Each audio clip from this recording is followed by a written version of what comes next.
Micro finance ವಿರುದ್ಧ ಸುಗ್ರೀವಾಜ್ಞೆಗೆ countdown ಶುರುವಾಗಿದೆ. ಈಗಾಗಲೇ ರಾಜ್ಯಪಾಲರ ಅಂಗಳವನ್ನ ತಲುಪಿದೆ ಈ ಸುಗ್ರೀವಾಜ್ಞೆಯ ಕಡೆ. ಗವರ್ನರ್ ಸಹಿ ಮಾಡಿದ ಬಳಿಕ ಅಷ್ಟೇ ಸುಗ್ರೀವಾಜ್ಞೆ ಜಾರಿಯಾಗುತ್ತೆ. ಈ ಸುಗ್ರೀವಾಜ್ಞೆಯಲ್ಲಿ ಹಲವು ನಿಯಮಗಳನ್ನು ಜಾರಿಗೆ ತರೋ ಬಗ್ಗೆ ಉಲ್ಲೇಖ ಇದೆ. ಈ ನಿಯಮಗಳನ್ನು ಉಲ್ಲಂಘಿಸಿದ್ರೆ ಶಿಕ್ಷೆ ಮತ್ತೆ ದಂಡದ ಬಗ್ಗೆಯೂ ಕೂಡ ಉಲ್ಲೇಖ ಮಾಡಲಾಗಿದೆ. ಮೇಲ್ವಿಚಾರಕರಾಗಿ ಆಯಾ ಜಿಲ್ಲೆಗಳ ಡಿಸಿಗಳನ್ನು ನೇಮಕ ಮಾಡೋದಕ್ಕೆ ನಿರ್ಧರಿಸಲಾಗಿದೆ. ಇಂದು ಸುಗ್ರೀವಾಜ್ಞೆ ಜಾರಿಯಾಗಬಹುದು ಅಂತ ಗೃಹ ಸಚಿವ ಜಿ ಪರಮೇಶ್ವರ್ ಹೇಳಿದ್ದಾರೆ.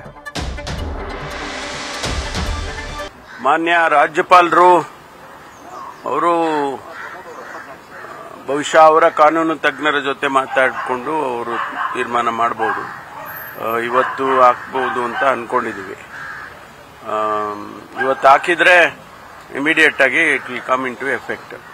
ಸರ್ಕಾರಕ್ಕೆ ಬಂದ ಮೇಲೆ ಗೊತ್ತಾಗುತ್ತೆ. ಒಂದು ವೇಳೆ ಏನಾದರೂ ಚೇಂಜಸ್ ಕೇಳಿದ್ರೆ ಅಥವಾ ಆಸ್ ಇಟ್ ಈಸ್ ಅಪ್ರೂವ್ ಮಾಡಿದ್ರೆ ಇಮಿಡಿಯೇಟ್ ಎಫೆಕ್ಟಿಗೆ ಬರುತ್ತೆ. ಒಂದು ವೇಳೆ ಯಾವುದಾದ್ರೂ ಕ್ಲಾಸ್ ಬದಲಾವಣೆ ಕೇಳಿದ್ರೆ ಅದನ್ನ ಇಮಿಡಿಯೇಟ್ ಆಗಿ ಮಾಡಿ ವಾಪಸ್ ಕಳಿಸ್ತೇವೆ. ಡೀಟೇಲ್ಸ್ ಕೊಡ್ತಾರೆ ಮಂಜುನಾಥ್, ಲೈವ್ ನಲ್ಲಿ ಜಾಯ್ನ್ ಆಗ್ತಾ ಇದ್ದಾರೆ. ಮಂಜುನಾಥ್, ಇವತ್ತು ಸುಗ್ರೀವಾಜ್ಞೆ ಜಾರಿಯಾಗೋ ಸಾಧ್ಯತೆಗಳಿದೆಯಾ?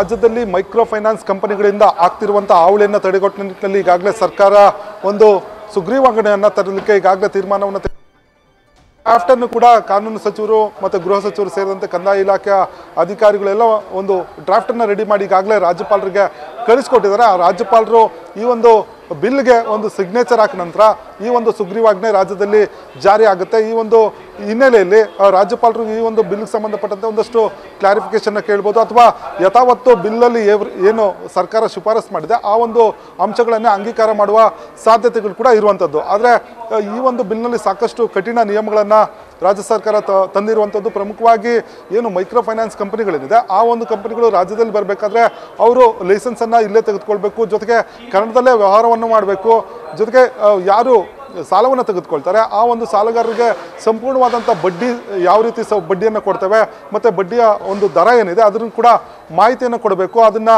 ಡಿಸ್ಪ್ಲೇ ಬೋರ್ಡ್ನಲ್ಲಿ ಅವರ ಕಚೇರಿಗಳಲ್ಲಿ ಹಾಕಬೇಕು. ಜೊತೆಗೆ ಏನು ಒಂದು ವೇಳೆ ಏನು ಸಂಜೆ ನಂತರ ಏನು ಫೈನಾನ್ಸನ್ನು ಕಲೆಕ್ಟ್ ಮಾಡೋದಕ್ಕೆ ಹೋಗಬಾರ್ದು, ಜೊತೆಗೆ ಕಿರುಕುಳವನ್ನು ಕೊಡಬಾರ್ದು ಮತ್ತು ಆಸ್ತಿ ಒಂದು ಅಂದರೆ ಆಸ್ತಿ ಪತ್ರಗಳೇನಿದೆ ಅದನ್ನು ಕೂಡ ಸೀಸ್ ಮಾಡ್ಕೊಳ್ಳೋಂಗಿಲ್ಲ, ಜೊತೆಗೆ ಅದನ್ನು ವಶಕ್ಕೆ ತೆಗೆದುಕೊಳ್ಳೋದಕ್ಕೆ ಅವಕಾಶ ಕೊಟ್ಟಿಲ್ಲ. ಜೊತೆಗೆ ಒಂದು ವೇಳೆ ಕಿರುಕುಳವನ್ನು ಕೊಟ್ಟರೆ ಸ್ಥಳೀಯ ಒಂದು ಏನು ಜಿಲ್ಲಾಧ್ಯಕ್ಷ ಅಂದರೆ ಜಿಲ್ಲಾ ಅಧಿಕಾರಿಗಳಿಗೆ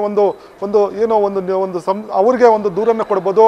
ಜೊತೆಗೆ ಪೊಲೀಸರಿಗೂ ಕೂಡ ಒಂದಷ್ಟು ಅಧಿಕಾರವನ್ನು ಕೊಟ್ಟಿದ್ದಾರೆ. ಯಾರು ಕಿರುಕುಳ ಕೊಡ್ತಾರೆ ಅವ್ರ ವಿರುದ್ಧ ಕೂಡಲೇ ಕ್ರಿಮಿನಲ್ ಪ್ರಕರಣವನ್ನು ದಾಖಲಿಸಿ ಅವ್ರ ವಿರುದ್ಧ ಪ್ರಾಸಿಕ್ಯೂಷನ್ ಕೂಡ ಮಾಡ್ಬೋದು. ಆ ಒಂದು ಸಂದರ್ಭದಲ್ಲಿ ಅವ್ರಿಗೆ ಶಿಕ್ಷೆ ಮತ್ತು ಒಂದು ದಂಡವನ್ನು ವಿಧಿಸಲಿಕ್ಕೆ ಈ ಒಂದು ಮಸೂದೆಯಲ್ಲಿ ಒಂದು ಅಂಶಗಳನ್ನು ಸೇರಿಸಿರುವಂಥದ್ದು. ಜೊತೆಗೆ ಯಾರೇ ಒಂದು ಮೈಕ್ರೋ ಫೈನಾನ್ಸ್ ಕಂಪನಿಗಳು ನಿಯಮಗಳನ್ನು ಉಲ್ಲಂಘನೆ ಮಾಡಿದ್ರೆ ಆರ್ ಬಿ ಐಗೆ ತಮ್ಮ ಒಂದು ಪರವಾನಗಿಯನ್ನು ರದ್ದು ಮಾಡಲಿಕ್ಕೆ ಶಿಫಾರಸನ್ನು ಮಾಡಲಿಕ್ಕೆ ರಾಜ್ಯ ಸರ್ಕಾರಕ್ಕೆ ಕೂಡ ಅವಕಾಶ ಕೊಟ್ಟಿರುವಂಥದ್ದು. ಹೀಗಾಗಿ ಈ ಎಲ್ಲ ಒಂದು ಕಠಿಣ ಅಂಶಗಳನ್ನು ಈ ಒಂದು ಬಿಲ್ನಲ್ಲಿ ಅಳವಡಿಸಿ ಈಗಾಗಲೇ ರಾಜ್ಯಪಾಲರಿಗೆ ಕಳಿಸಿರುವಂಥದ್ದು. ಇವತ್ತು ಅಥವಾ ನಾಳೆ ಒಳಗಡೆ ರಾಜ್ಯಪಾಲರು ಈ ಒಂದು ಸುಗ್ರೀವಾಜ್ಞೆಗೆ ಸಹಿ ಹಾಕುವ ಸಾಧ್ಯತೆ ಇರುವಂಥದ್ದು. ರಾಜ್ಯಪಾಲರು ಯಾವಾಗ ಸಹಿ ಹಾಕ್ತಾರೆ ಕೂಡಲೇ ಈ ಒಂದು ಸುಗ್ರೀವಾಜ್ಞೆ ರಾಜ್ಯದಲ್ಲಿ ಜಾರಿಯಾಗುವಂಥದ್ದು. ಆ ಮುಖಾಂತರ ರಾಜ್ಯದಲ್ಲಿ ಮೈಕ್ರೋ ಫೈನಾನ್ಸ್ ಕಂಪನಿಗಳ ವಿರುದ್ಧ ಒಂದು ಹಾವಳಿ ಕೊಡ್ತಾ ಇದ್ದಾರೆ. ಅದಕ್ಕೆ ಕಡಿವಾಣ ಹಾಕ್ಲಿಕ್ಕೆ ರಾಜ್ಯ ಸರ್ಕಾರಕ್ಕೆ ಒಂದು ಪ್ರಬಲ ಅಸ್ತ್ರ ಸಿಕ್ಕಂತಾಗುತ್ತೆ. Vijay. Okay, thank you Manjunath. News first ನಿರ್ಭೀತಿಯಿಂದ ನಿಮ್ಮ ಪರವಾಗಿ.